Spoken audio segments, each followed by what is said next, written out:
Pessoal, bom dia. Vou aqui chamar Anderson.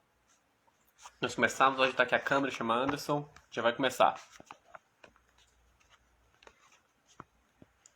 Opa, Instituto Caires, bem-vindo. Ô, falou. Assiste pela sua conta pessoal. Tá, perfeito. Ver se tá certo. Tainá, bem-vinda. Um instante. Pessoal, que eu tô chamando aqui participantes. Chama a Laís. Bianca, Anthony, Eric, Heron. Laís, importante.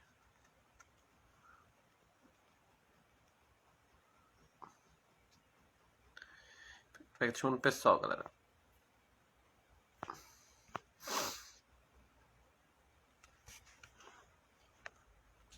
Certinho. Deixa eu ver aqui. Aguardando a Anderson chegar.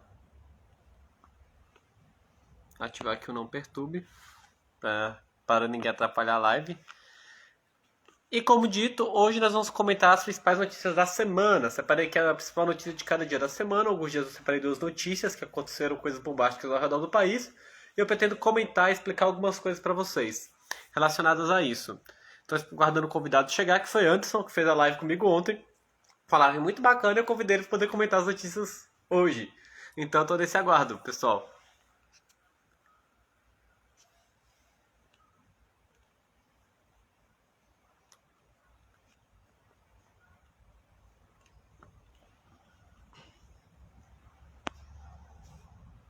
Aí, Anderson chegou.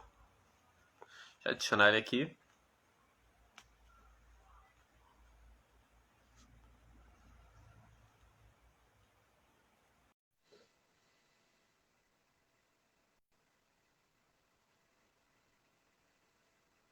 Bom dia, Anderson. Tudo bem contigo? Bom dia.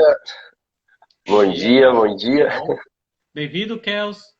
Bem-vindo à live. Hoje nós vamos comentar notícias da semana. Fique à vontade. Dúvidas, pode mandar no chat que a gente vai responder. Tira esse filtro aí, Anderson, que eu vi.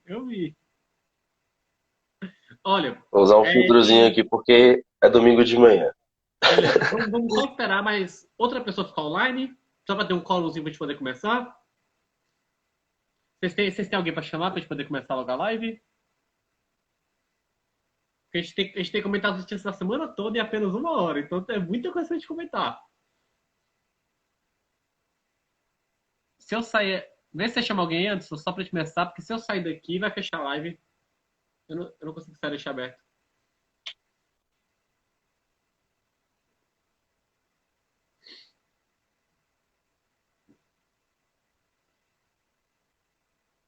Perguntas, pessoal, podem mandar no chat, viu?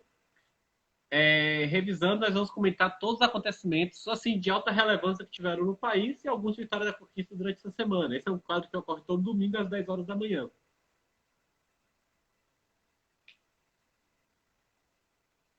Então, bora começar, beleza? Que hoje eu estou um pouco apressado. Primeira notícia, tá pronto, Anderson? Sim. Vamos lá. O governo de São Paulo anuncia... Isso aqui foi de segunda-feira, dia 30/11. O governo de São Paulo anuncia recuo e coloca todo o estado na fase amarela do plano de flexibilização. É um fenômeno que ocorreu em todo o país, ao qual, como nós sabemos, nosso país não fez lockdown, o que era recomendado, porque o lockdown é uma forma de restrição coercitiva muito forte. O ideal seria fazer um lockdown de curto prazo e após ir flexibilizando o comércio. Nosso país não fez lockdown, não fez uma boa quarentena, não flexibilizou direito, erramos em vários pontos. E simplesmente ignoraram a quarentena por causa das convenções políticas. Devido aos eventos políticos, foi-se liberado reuniões políticas e, diante disso, grupos de empresários reivindicaram também se pode-se fazer eventos políticos, por que não podem fazer outros tipos de eventos, como festas e tudo mais, já que ambos têm aglomeração de pessoas. E devido a esse problema, nós tivemos um índice enorme de aglomerações durante a pandemia, ao qual muita gente, principalmente da classe política, fingiu que não estava tendo pandemia para poder fazer sua campanha eleitoral. E a bomba está vindo agora. Brasil, nem ao menos, saiu da primeira onda e já está chegando na segunda onda. Ellen Grace, bem-vinda à live. Então, o que é que ocorre ao redor do mundo? Os países criaram seu método de lockdown, conseguiram superar a primeira onda do Covid e agora estamos passando pela segunda onda. Porém, a segunda onda ela tem um caráter mais fraco, certo? Entretanto, no Brasil, devido ao meio que lidamos com esse problema, nós estamos na primeira onda e ainda assim, em vez de manter as medidas restritivas de lockdown, nós simplesmente abrimos tudo para poder ter as convenções políticas, festas e tudo mais. E agora, não só o governo de SP, ontem mesmo, o governador da Bahia também já decretou que aumentou a fase. Infelizmente, todo mundo vai ter que voltar à situação de quarentena. O que você tem agora sim, só para fechar aqui meu comentário, isso foi, de certa forma, um golpe político. Porque se os governadores decretassem que já estava nessa situação antes, ficaria muito ruim para a imagem deles.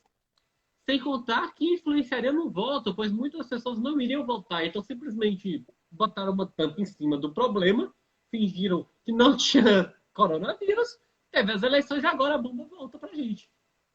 Anderson, o que você tem a comentar a respeito disso? Pois então, né, essa atitude de flexibilização do comércio já é polêmico desde o início, né? É claro que as pessoas não esperavam por isso. Pegou todo mundo de surpresa a pandemia, então essas medidas elas estão sendo novas, mas algumas medidas não estão sendo tão inteligentes assim, né? A gente vê a questão do horário mesmo, a limitação do horário, a divisão por turno, coisas que são sem lógicas, que prejudicam ainda mais o comércio e prejudicam a aglomeração. A gente vê muito que eles estão diminuindo a aglomeração dentro dos espaços públicos, mas está aumentando do lado de fora, com as filas, né? A gente vê isso dentro dos bancos. Por que os bancos estão funcionando em tempo reduzido também?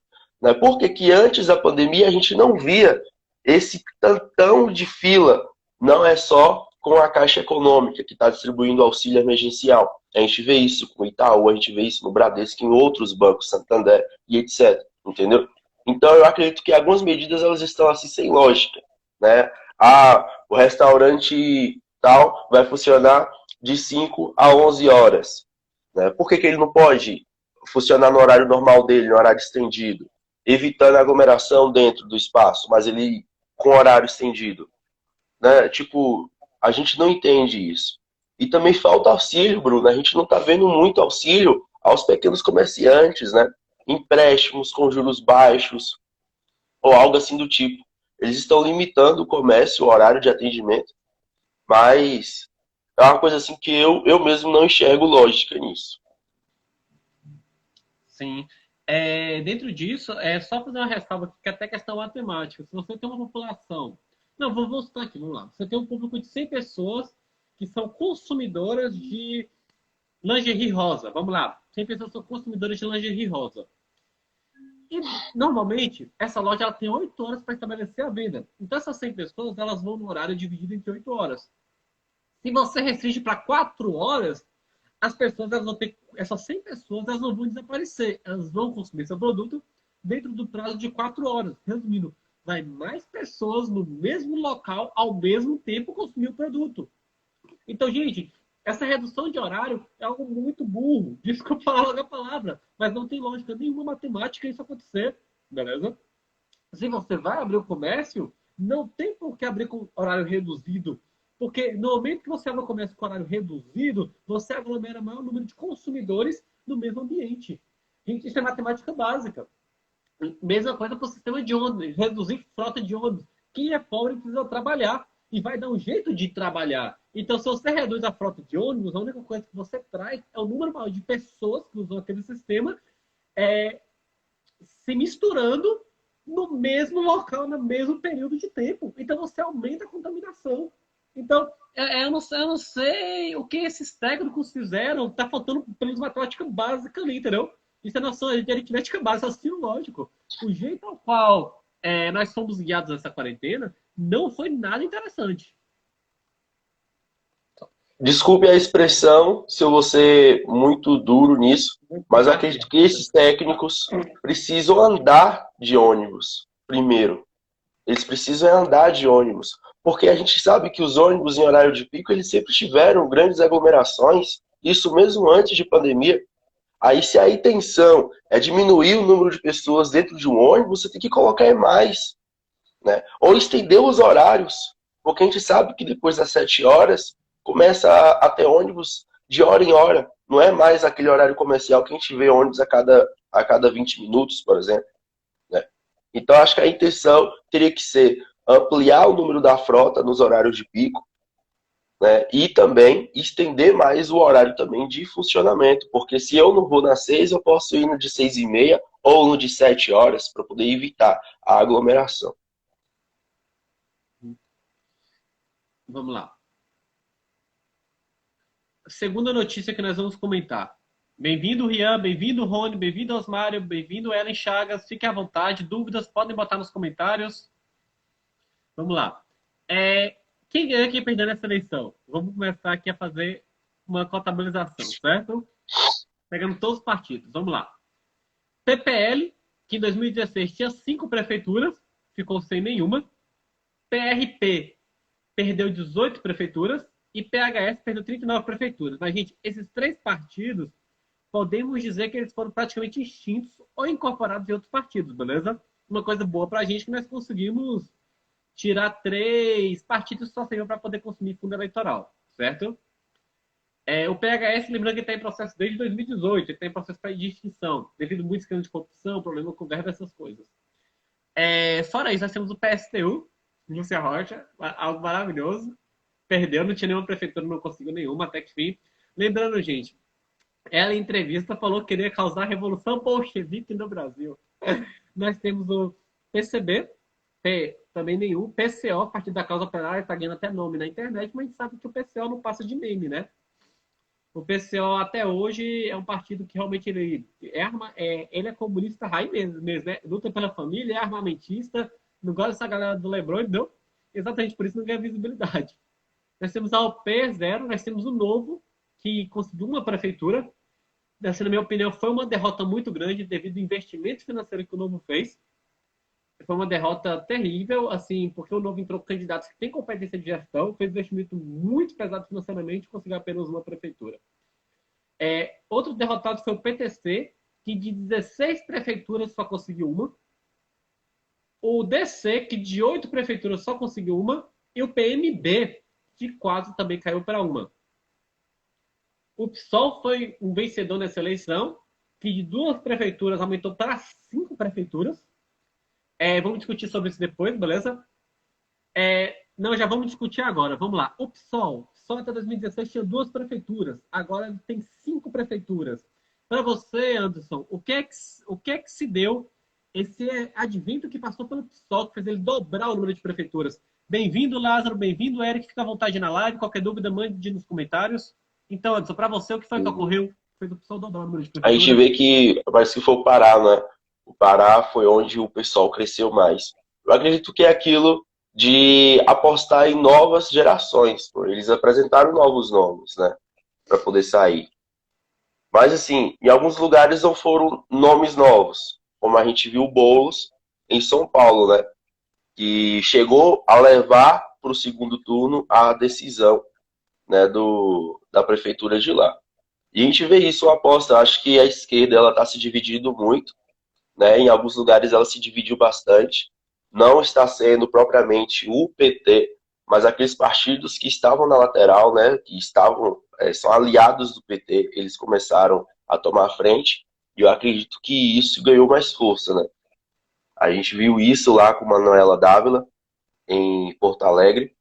A gente viu isso com Boulos em São Paulo. E a gente viu isso com o PSOL em todo o estado do Pará.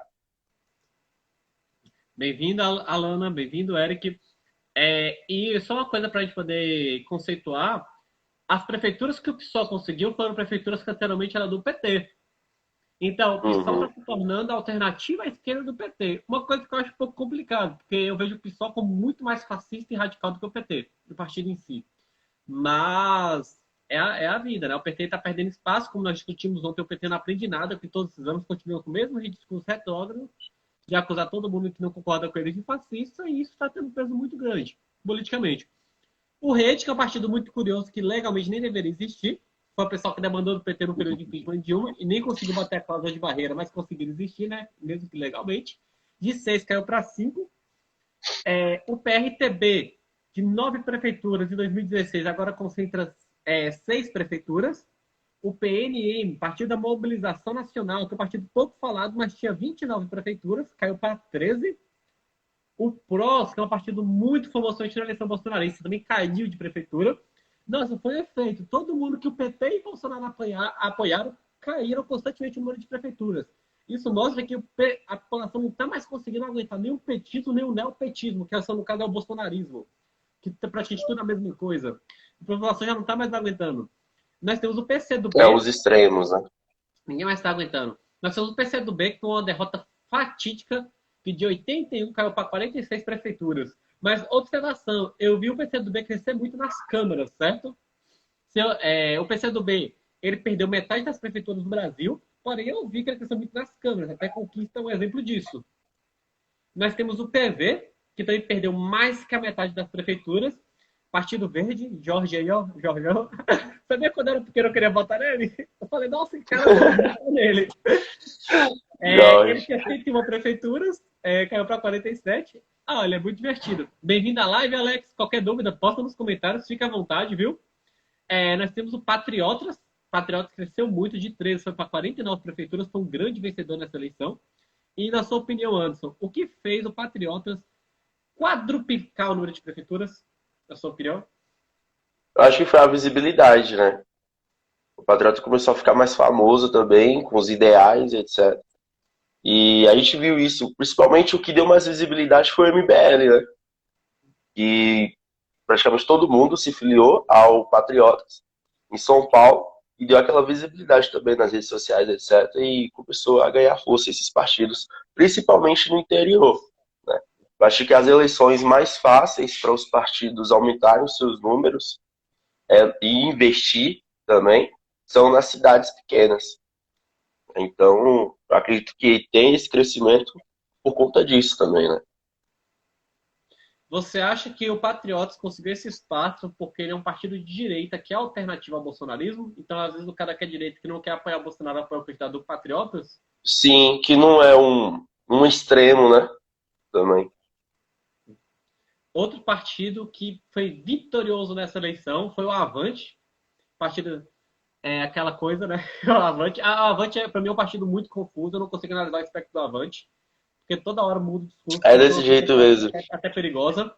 Mas 2016 tinha 12 prefeituras, agora aumentou para 82 prefeituras.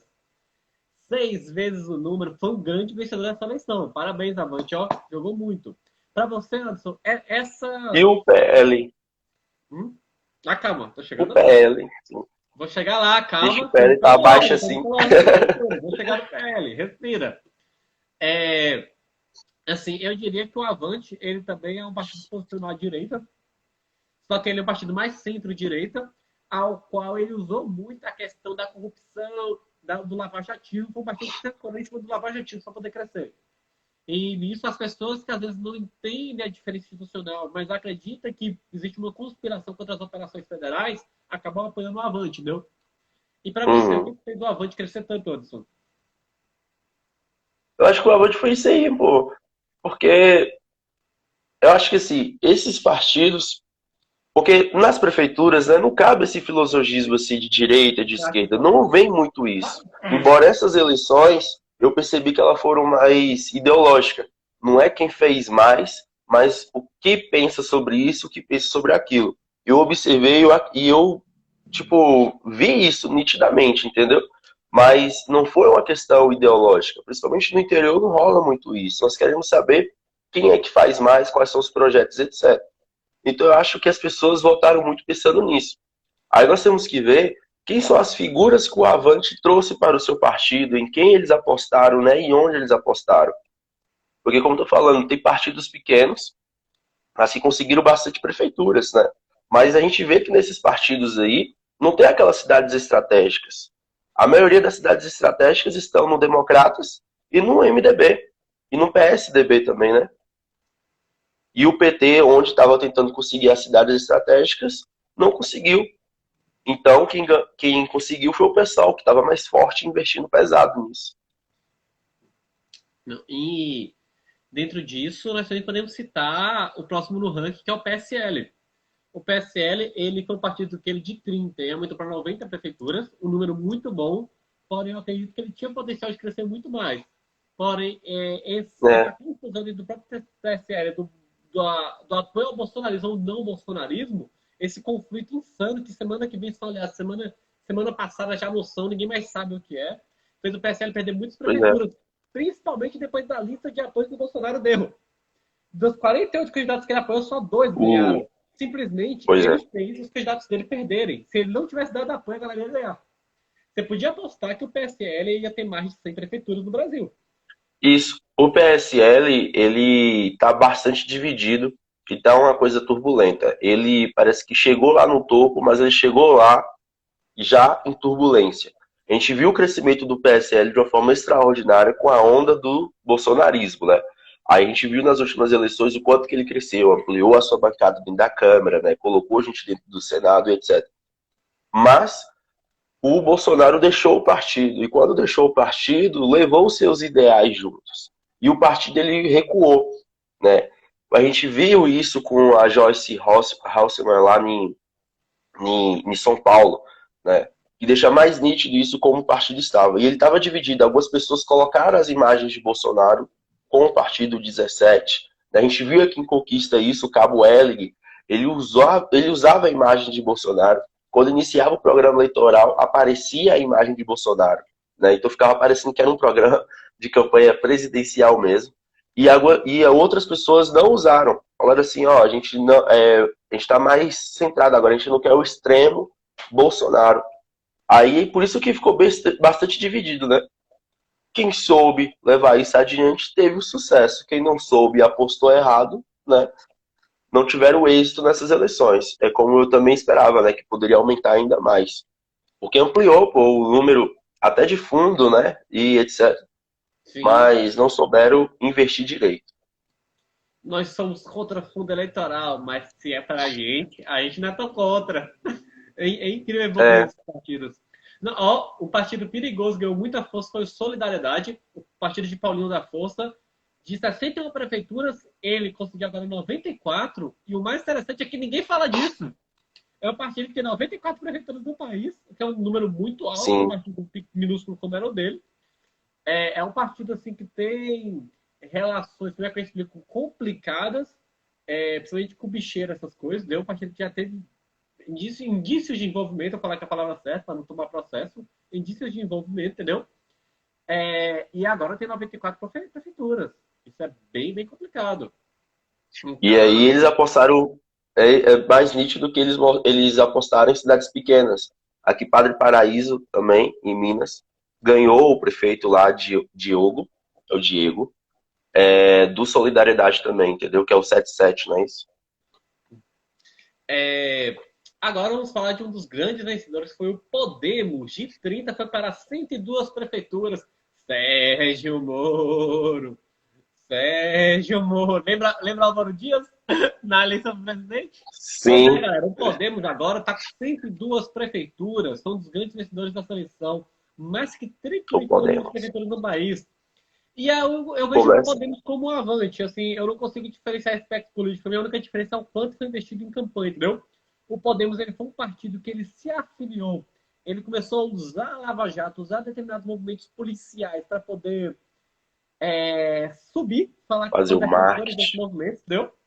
Para poder se ancorar nessa pauta, seguir essa pauta estritamente, a pauta anticorrupção, embora nós sabemos que muitos membros do Podemos, na prática, são pessoas que mantêm a manutenção do sistema corrupto, mas eles conseguiram, bora colocar assim, não enganar o eleitorado, mas conseguiram criar uma imagem diferenciada para o eleitorado. O eleitorado, infelizmente, a gente não tem mecanismos de pesquisa eficiente aqui no país e conseguiu mais que triplicar o número de prefeituras. Qual a sua análise sobre o Podemos, Anderson? Olha, eu vejo o Podemos do Álvaro Dias, eu vejo um Podemos mais centrado lá em Santa Catarina, Balneário Camboriú, mas aqui perto da gente eu não vejo o Podemos como esse cenário, como eles se mostram, né, nacionalmente. A gente viu aqui que o Podemos estava na chapa da coligação, né, de ESE, mas quando não fizeram uma conta de matemática básica, na primeira oportunidade, mudou para o PT, né? Se aliou ao PT. E a gente viu, o Podemos ele cresceu com uma crítica dura ao PT, mas as suas bases como é que estão? A gente viu aqui em Conquista como é que essa base está. E parece que está tendo articulação já no Estado para que ele fique totalmente desde a base até em cima, que seja único, né?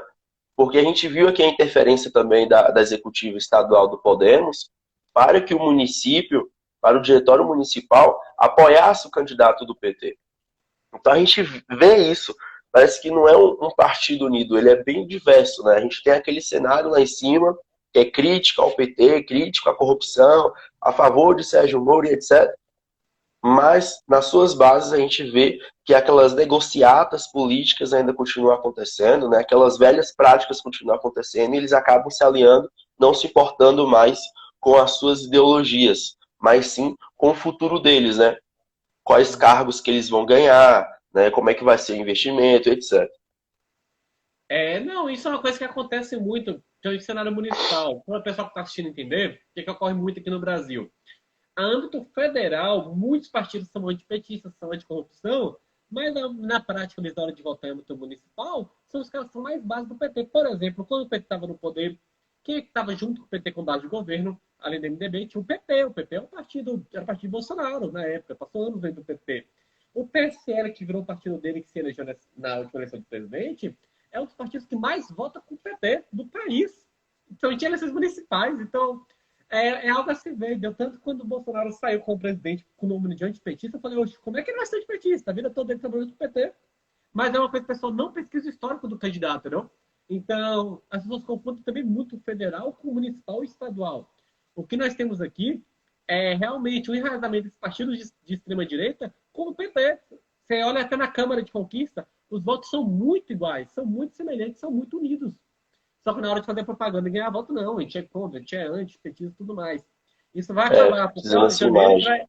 a gente vai abrir um programa que a gente vai ler todos os votos de todos os candidatos que estão votando juntos. Então você vai saber se o seu candidato está votando de acordo com aquilo que ele prometeu ou está votando contra. Beleza? Eu vou adiantar aqui um pouquinho por causa do tempo. Eu quero citar o PSC e o Cidadania juntos. O PSC de 87 prefeituras foi para 116. O Cidadania de 122 foi para 139. Ambos tiveram um crescimento sutil e eu diria que foi o voto da estabilidade. Devido ao Covid-19, muitas pessoas quiseram votar no partido que já estava lá, renovar a estabilidade, entendeu? Manter algo que já tinha ali para evitar entrar alguma coisa nova e gerar problemas. Então, são partidos mais ligados a centro, completamente. E eu diria que são partidos de estabilidade. Eles tiveram um conhecimento sutil. No caso, a Cidadania foi de 122 prefeituras para 139 e o PSC foi de 87 para 116. Foi uma vitória pequena e mostra que as pessoas não querem mais buscar o extremo, estão votando na estabilidade, entendeu? Embora sim eu tenha uma falta de crítica desses partidos, ainda assim, comparado ao que estava em jogo, eu assumo que são partidos que receberam votos de estabilidade, para não se apostar no novo. E você, Anderson, qual a sua análise sobre isso? Eu quero. Eu concordo com o que você disse e eu queria, antes da gente finalizar essa pauta, falar. Eu sou suspeito de falar, mas eu tenho que falar do MDB. Foi o partido que teve Eu já mais quero votos. MDB, respira. Vai chegar lá ainda? Ué, Então tá eu te bom. mandei a lista, moço. Então, peraí.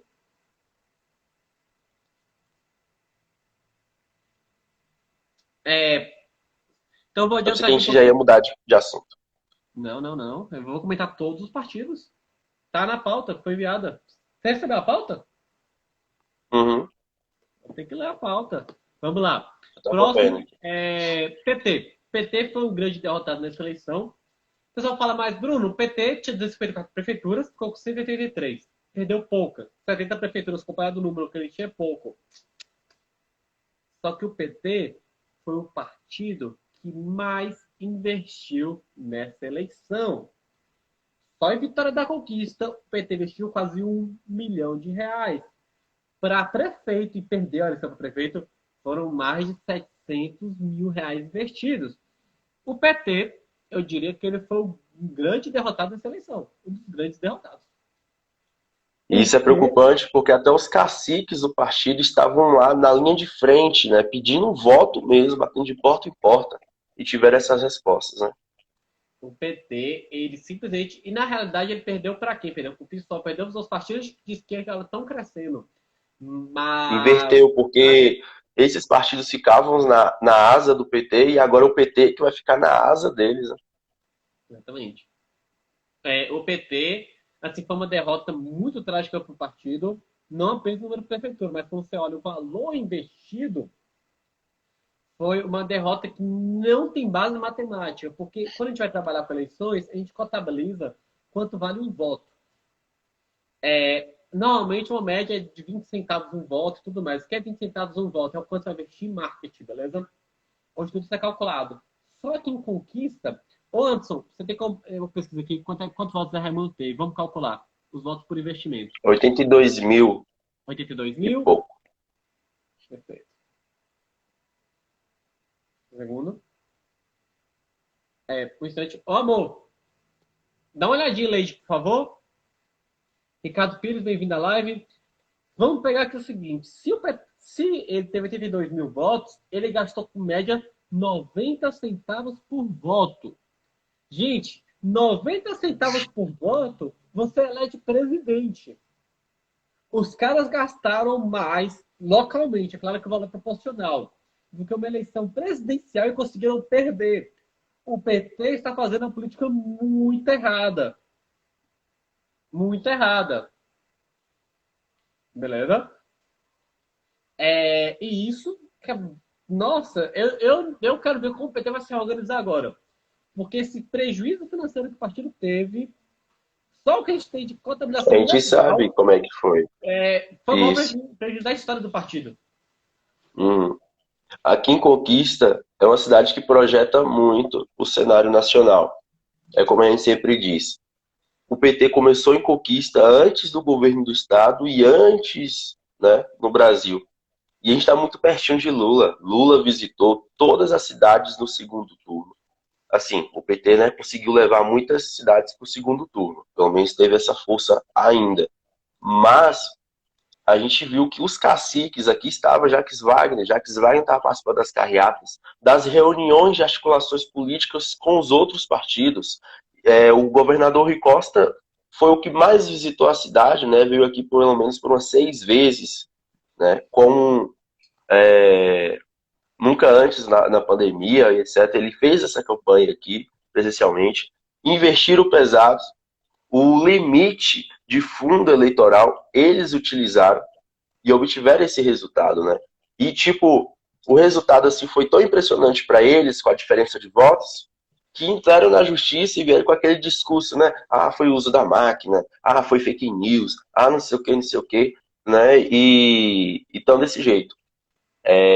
E também tiveram aquela postura, pô, de nem desejar boa sorte para quem ganhou. A gente não viu isso em Feira, a gente não viu isso em Conquista, em outras cidades que o PT perdeu, né? Por isso que eu destaco a fala da CM Neto. Eles não tiveram nem a decência, né, de aceitar que podem perder na democracia. E essa postura precisa mudar. A gente viu candidatos novos. Em Pernambuco, por exemplo, apesar dos dois serem primos, o João Campos e o PT, foi uma diferença muito pouca, mas o PT acabou perdendo. Mas eram candidatos jovens. A gente vê isso também em Boulos, por exemplo. Boulos, além, é uma figura já bastante conhecida, mas foi uma aposta nova, né, à Prefeitura de São Paulo. A gente viu a Manuela também em Porto Alegre, etc. Então, eles têm que mudar, né, dar oportunidade para uma nova geração. Eu acredito nisso. E deixar, o Lula já tem que se aposentar, ele já tem que sair da política, ele não tem como mais. Tipo, deixa lá ser administrador do partido, ser o presidente do partido, etc. mas essas pessoas, como o Wagner mesmo disse, não podem ficar mais refém do Lula. Vamos ver se o PT consegue se renovar, se reinventar para as próximas eleições. A gente vê uma aposta e uma expectativa muito grande que o PT coloque o nome de Rui Costa, né, para presidente. Mas isso vai depender muito das suas bases. Que base o PT vai querer, vai conseguir formar? Quem é que vai querer ser amigo do PT depois de tudo que conheceu? Né? Acho que essa é uma pergunta que as pessoas vão começar a refletir até 2022. Observação, agora nós vamos tratar dos partidos que conseguiram mais de 200 prefeituras, beleza? Ou mantiveram. Vamos lá. Primeira coisa, os republicanos. Os republicanos foi o grande vencedor dessa eleição, porque ele tinha 105 prefeituras e partiu para 211 prefeituras. E o republicano é um partido mais focado ao centro, para não colocar realmente centro, entendeu? Ele se posicionou nessa eleição como um partido nem apoiando o Bolsonaro, nem apoiando o Lula, nem PT, nem direita, nem esquerda. Foi um partido de estabilidade e mostrou que durante a pandemia, investir na estabilidade dá muito certo. Dá muito certo. O que você quer dizer sobre republicanos? Não, republicanos eu não tenho muito o que dizer. Eu acredito que são esses partidos mesmo que souberam investir, né? De maneira estratégica. Para a gente poder ter o maior número de prefeituras, vamos para o interior, enquanto alguns partidos se preocupavam somente com as capitais e algumas cidades com um grande eleitorado, né? Concentraram nisso e esqueceram do interior. Enquanto isso, vem um por fora e vai, né, pelas cidades pequenas. Eu vejo muito isso também. Outro partido foi o PTB. Lembrando, gente, todo partido que eu vou citar agora eu considero eles vencedores, porque ou eles não perderam, ou aumentaram, ou eles conseguiram perder pouco durante a pandemia. E isso é muito importante, beleza? O próximo é o PSB de 407. Ele caiu para... antes do PSB eu quero falar sobre o PTB, que de 256 caiu para 212, e o PSB, que de 407 caiu para 252 das prefeituras. Você fala o Partido Social Democrático, PSD? Não, PSB. Social Brasileiro. PSB. Ambos tiveram uma queda. O PTB teve uma queda sutil e o PSB teve uma queda muito grande. Perdeu média 30% do seu eleitorado. Porém, ambos estão acima de 200 prefeituras. Então, eu vejo como partidos que tentaram fazer uma filiação mais focada à esquerda, porém não tiveram repercussão midiática. Não investiram na internet. E isso mostra, mesmo eles defendendo a estabilidade, mesmo sendo esquerda, defendendo a estabilidade, que era a pauta que mais elegeu gente nessa eleição, e ainda assim eles conseguiram perder prefeituras. Eu acredito que hoje, a internet é o maior veiculador de campanha do país. Ui, capotei. Sim, o PSB foi o partido que mais fez oposição, né? Tipo, oposição não, que foi o mais concorrente do Partido dos Trabalhadores em algumas cidades, né? E outros partidos também. Eu acho que foi essa alternativa. Começou a tomar espaço. A gente vê isso, o PSB, ele é muito forte em Pernambuco. E a gente viu isso lá, né, com o João Campos, né, e a Marília Reis. O João Campos, ele já é do PSB desde das eleições do Legislativo, né, federal.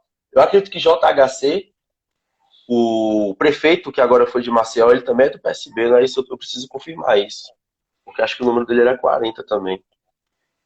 Então a gente já tem, o PSB conseguiu o Recife. Bem-vindo, Ricardo Pires. Bem-vindo, Ivan Cordeiro. Fique à vontade. Dúvidas podem mandar na live. Olha o vereador eleito aqui presente na nossa live. Pronto, aqui, ó, PSB, exatamente, confirmado. JHC também foi eleito em Maceió. Então a gente viu aí Recife e Maceió, não é? Exatamente. No Nordeste. Aí, cidades que, né, tipo, a esquerda dominava mais pro PT. Dentro disso, também temos que ressaltar outro vencedor nessa eleição, que foi o PDT. Embora ter perdido 20 prefeituras, que foi 334, desceu para 314, perdeu poucas prefeituras, se manteve acima de 300. Então, isso eu considero o vencedor desse período. Como eu falei, esses que venceram foram os partidos que conseguiram mais estabilizar. Agora, entretanto, eu diria que o PDT ele não perdeu tantas prefeituras devido à queda do PT. que, querendo ou não, o PTB ou tem uma rixa com o PT, devido a essa briga de Ciro e Lula, que na verdade não é uma briga de Ciro e Lula, é mais uma briga com o Glaze, né, com a liderança do partido atual. E ele, em vez de consumir espaços, como ocorreu com o PSOL, PCdoB, os partidos de esquerda, ele simplesmente esvaziou. Ele simplesmente conseguiu perder prefeituras, mas ainda assim teve um número alto de prefeituras. Ainda assim, ele conseguiu manter uma estabilidade boa. No caso, Uhum. foi 314. Eu diria que isso é graças a Flávio Dino. Flávio Dino está carregando o partido nas costas, porque o discurso fascista de Ciro não cola mais. Inclusive, é um dos motivos de Bolsonaro ter ganho a eleição. O pessoal, não vou votar em Bolsonaro porque ele é machista, vou votar em Ciro. Ninguém mais aguenta hipocrisia, porra. Então, atirar a família Gomes do PSD, perdão, do PSB, perdão, PDT, falando no sentido errado, tudo No parecido, PDT. é um dos focos principais para poder manter o partido em pé. Um grande Uhum. vencedor dessa eleição foi o PL. Olha, um partido que entrou aí de centro, se posicionou para a direita, deu uma volcada para a esquerda, um partido que ficou todo confuso, mas conseguiu ser um dos grandes vencedores dessa eleição. De 297 prefeituras foi para 345. Novamente, o partido que investiu na estabilidade. Uhum. O que é que você Uhum. achou do PL? Aqui, aqui a gente tinha o PL, mais próximo aqui foi Itambé, né? Teve com Cleia Malta também, a gente viu isso. Mas é isso, o PL a gente vê muito presente com força nas cidades pequenas, né? A gente vê muito isso. Eles são bem mais fortes nas eleições para prefeituras, né? E para vereadores. Então, agora eu vou falar para mim o terceiro maior vencedor dessas eleições, que foi o DEM. O DEM de 278 prefeituras foi para 464, foi o segundo maior vencedor das eleições. O DEM quase dobrou o número de prefeituras no país. E o interessante do DEM é que, se nós pegarmos aqui Bahia, ele não só dobrou. Quando você pega o índice de votos das pessoas do DEM, quase triplicou. Então, o DEM é um partido que ele está ali para o futuro. Ele conseguiu não Uhum. só pegar a letrada de esquerda com a direita também. O DEM, eu diria que foi o partido que mais se estabilizou no país. Inclusive na Bahia, ao qual, quando você nota o número de investimentos que o DEM recebeu, o número de investimentos que o PT recebeu, e o DEM levou quase todos os cargos, mostra o desastre financeiro do PT. Mostra como o PT está Diretamente ou muito mal indiretamente, no né? seu marketing. Oi? Diretamente ou indiretamente, porque o Democratas também em algumas cidades estava como vice. Exatamente. Então, Bem-vindo, Henrique. conseguiram bastante prefeituras. O apoio Então, de para mim, o ACM terceiro Neto maior foi vencedor bastante dessa eleição forte foi o também. Democratas. Pode falar, desculpa, Porque amigo, eles pode têm falar. posicionamento. Eles têm posicionamento, né? A gente vê isso, não tem que ficar em cima do muro. Ou é isso ou não. E quando tipo não concorda com você, diz. Quando concorda, diz também. E a gente vê muito isso. Então, tem uma galera tentando cancelar o ACM Neto, né, que é presidente do Democratas, por conta desses posicionamentos. E a gente vê que é uma equipe que se posiciona mesmo, não está nem aí, quer saber e discutir sobre o assunto. A gente vê isso. Rodrigo Maia está como presidente da Câmara, né? E também o ACM já agora teve uma expressão de votos enorme em Salvador, né? Uma das principais capitais do Nordeste. Conseguiu eleger no primeiro turno o seu substituto, né? E foi uma coisa incrível a respeito do Democratas. Eu só gosto de fazer um revisionismo histórico no seguinte: as eleições de Salvador eram acirradas, a CM ele ganhou acirrado, na reeleição dele, ele foi o prefeito reeleito no país com o maior número de votos. Maior número Proporcionais, de de votos. porcentagem, viu, galera? A CM. E o interessante é que ele saiu com o maior índice de aceitação. Uhum. Então, o cara conseguiu sim fazer uma boa administração e conseguiu levar isso para a mídia. E o mais interessante disso tudo é que ele não pagava anúncio. Esse é o mais interessante. Porque hoje o que faz o candidato sair na visibilidade, querendo ou não, é pagar anúncio. Até Uhum. início desse ano, a Assembleia não pagava anúncio. E isso é algo muito distópico quando você pega todas as outras prefeituras de capital do Brasil. Ele era o único prefeito que não pagava anúncio. E ele era o que tinha maior aprovação. Então, Aí agora que ele vai pagar anúncio, eu diria que o governo pode ser algo muito próprio para ele. Muito, muito concreto mesmo. Então, para mim, o DEI foi o terceiro lugar A que me gente viu impressionou. aí, poxa, Eu vou falar vai sobre ter o agora PSDB. o show da virada, né? Só esse comentário, Salvador. Manda, A pode gente viu mandar. isso muito nos carnavais, né? A galera quando olha assim, poxa, o quanto de dinheiro público está sendo investido nisso daqui, e praticamente quase zero. Agora na virada mesmo, o cachê vai ser Gustavo Lima e Ivete Sangalo, né? Que vão fazer uma atividade em um dos lugares turísticos lá de Salvador, que vai ser transmitido pela Rede Globo, pela TV Bandeirantes e no Multishow também. Sem um centavo de dinheiro público, eles conseguem patrocinadores para poder fazer isso, né? Então, acabam fazendo um espetáculo, né? Ou investindo em equipamentos com a iniciativa privada. Então, foi um governo que teve maior relação com a iniciativa privada e conseguiu fazer Salvador ser o que ela é hoje, né? Dar É esse só, levante lá. Com só a ler o administração comentário aqui de incrível. Henrique. Obrigado. O PT está forte, infelizmente. Ele saiu forte depois de tantos escândalos e tem 2 anos para se camuflar. O PT atropela a própria esquerda com o projeto do poder pelo poder. Observação. Ô, Henrique, a gente já falou sobre o PT aqui, mas só para revisar, o PT ele perdeu muitas prefeituras. De 264, ele ficou com 183. Ele foi um dos partidos que mais perdeu prefeituras essa eleição. E o pior, ele foi o partido que mais investiu dinheiro em campanha. Novamente, só quem conquista, José Raimundo investiu 750 mil, o que ultrapassou até o teto eleitoral, eles perderam. Eles perderam. Então, assim, proporcionalmente, o PT foi o partido que mais perdeu essa eleição. Quando você calcula os gastos, o PT sofreu uma derrota terrível para as finanças do Hum. partido, e eu quero ver como é que eles vão se organizar agora. Porque o rombo financeiro que o PT tomou foi o maior da história do partido, beleza? E A agora eu vou gente não falar. pode esquecer de falar sobre eles que, pela primeira vez, né, ficaram sem alguma capital.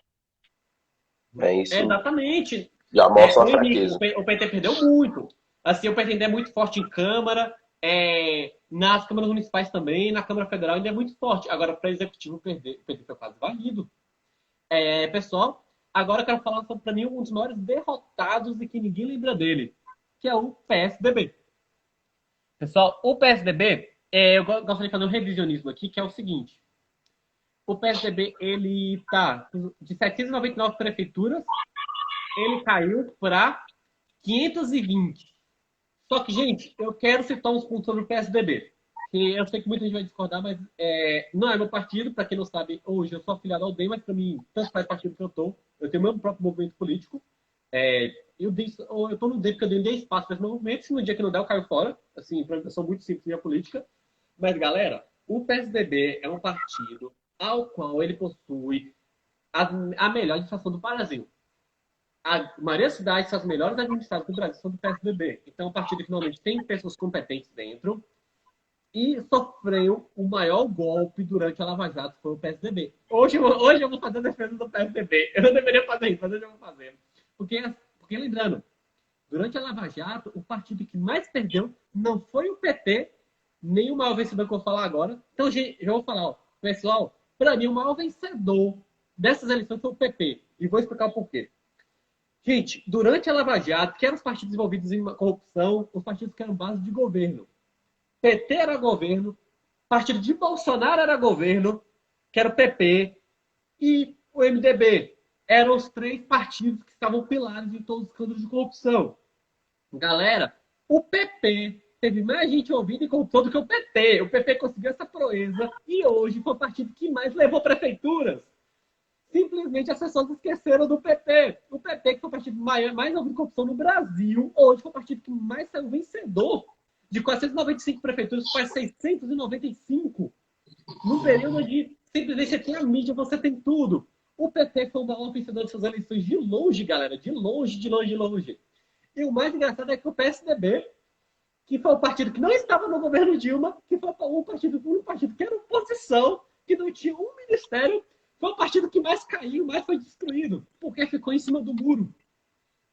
Esse é o preço que você paga por ficar em cima do muro. É o preço que o PSDB paga.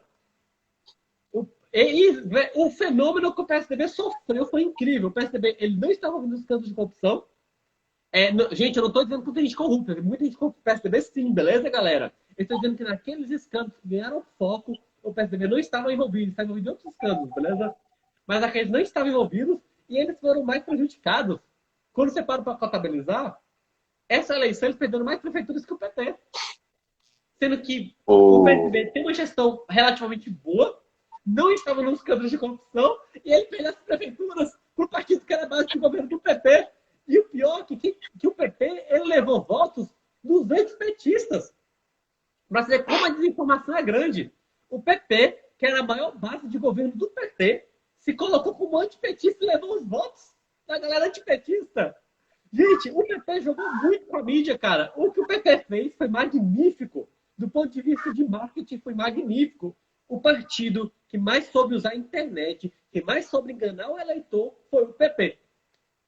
O partido que era a maior base de governo do PT, que tem o maior esquema de corrupção da história, conseguiu se posicionar como antipetista e levar os votos do antipetista e da direita. E elegeu. Aumentou no PV para 695. Palmas pro PP, gente.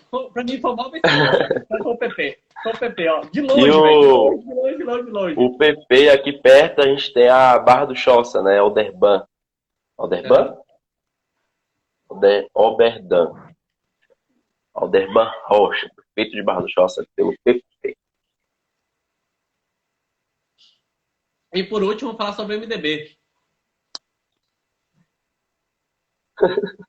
Vai lá, antes, o MDB, ele perdeu prefeituras, mas eu diria que ele também foi um dos partidos vencedores, porque ele conseguiu manter um alto de prefeituras. O MDB tinha 1.044 prefeituras, caiu para 684, mas então ele teve uma derrota muito grande no número de prefeituras. Entretanto, eu considero ele um dos vencedores, pois ainda assim ele manteve uma estabilidade muito boa. Opa, Henrique, o som. Henrique, refaça a pergunta, por favor. Caires, o muro que você cita, o que é? Como assim muro, Henrique? Repete a pergunta, por favor.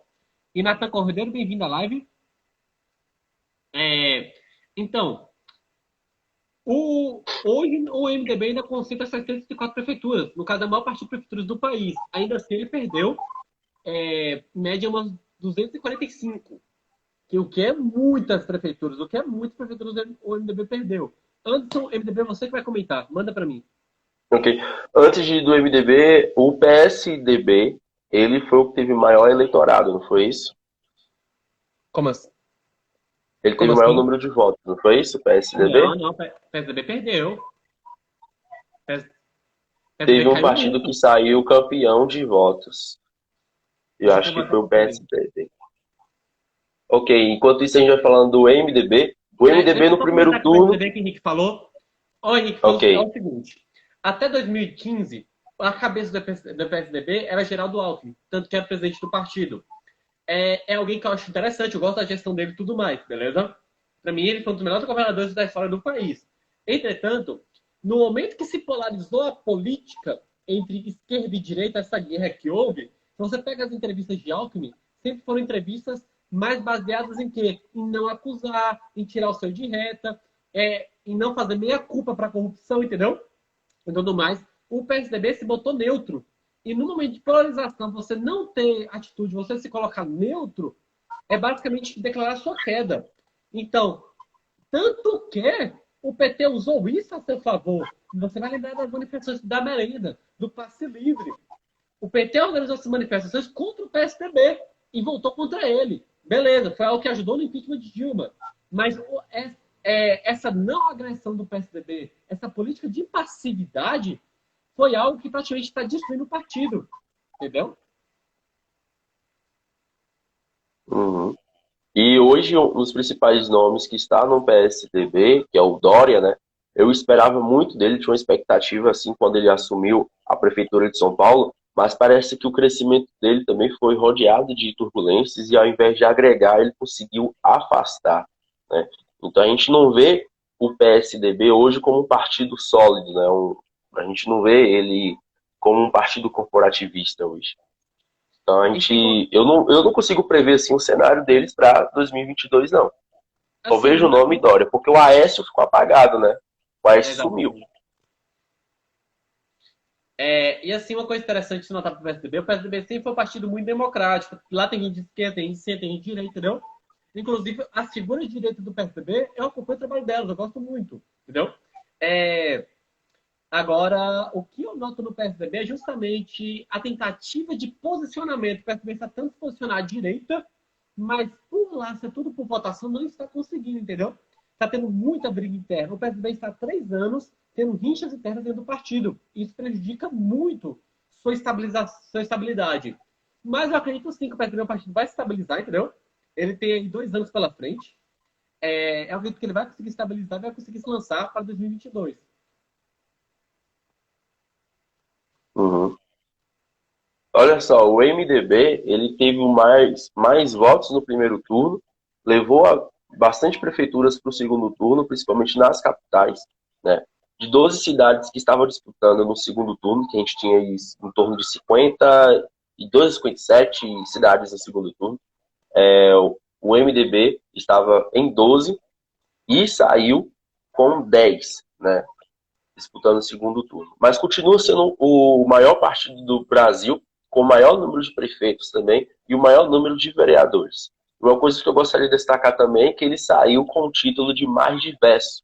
A gente viu que o partido ele aumentou o teto de cota do uso do fundo eleitoral para as mulheres, né? Que era de 30, eles aumentaram para 37. Conseguiu investir em bastante candidaturas femininas e conseguiram aí 107 prefeitas, né, dentro do MDB. E também, agora, né, que foi novidade, inclusive, que até atrasou o investimento do fundo eleitoral, foi a cota para negros, né, e conseguiu fazer aí 238 prefeitos declarados negros. Então, saiu com o título de mais diverso. E apesar de todas as turbulências que o MDB sofreu nos últimos anos, foi o partido que conseguiu se renovar. Eu sou suspeito para poder falar sobre o MDB, Eu sou do MDB, mas viu, foi o gente? partido que conseguiu renovar, né? Renovou a sua executiva nacional, suas figuras, né? E conseguiu esse investimento. Aqui na Bahia mesmo, o MDB saiu mais fortalecido.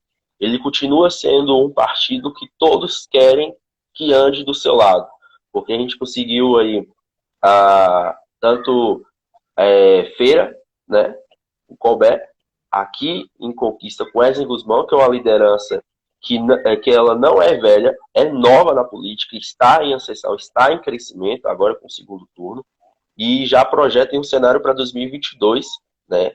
Por isso que há essa articulação aí com a CM, etc. A gente vê isso. Em Salvador também, a presença embora lá foi chapa única, não foi isso? Acho que a vice de lá democratas também, né? Então eles não tiveram um vice de outro partido, é tudo democratas, mas o MDB está na presidência da Câmara Municipal com o Geraldo Júnior, né? E tem aí grandes chances de sair até com o Senado em 2022. Mas a gente vê esse crescimento aqui a nível de Bahia, perspectiva da Bahia, né? A respeito do MDB. Apesar de tudo que aconteceu, não teve o fim que o PT, o fim não teve esse resultado que o PT teve, por exemplo. Né? Só observação pessoal. Eu vou fechar a live e abrir de novo daqui a pouco, porque já tá fechando 1 hora de live. Quando fecha 1 hora, cai, não é? A live Uhum. encerra. Então, se encerrar, a gente vai fechar e abrir de novo, viu? Não se preocupem, não. Aqui ainda falta Vamos aos comentar o comerciais. resto da semana. Henrique comentou aqui mais, só um instante. O MDB, na minha opinião, é uma franquia que você se filia para concorrer às eleições. Os chefes desse partido parabenizam os eleitos e a cara nem treme. É franquia. Observação, assim, uma crítica que eu tenho ao MDB é justamente a mesma guerra que o DEM está fazendo. São partidos muito antigos que agora estão tentando se renovar, tentando expulsar os velhos políticos, entendeu? Que são pessoas de famílias muito poderosas, entendeu? Mas a mesma coisa que eu vi no DEM, eu tô vendo no MDB também. Tá começando uma galera começar a fazer uma guerra para poder tirar esses caras do poder. E tem que ser assim. É justamente o que o PT não faz. Pô. O PT cada vez mais estagna esses caras, pô. E já outros partidos não. Mesmo os partidos como o aqui o MDB, que era um partido muito, muito, muito estagnado, percebeu que se não mudar, vai começar a perder. E tá perdendo as prefeituras. Então, também estou vendo esse movimento de mudança do MDB. Eu vou fechar lá e vou abrir de novo, pessoal. Aguardo vocês, só um instante.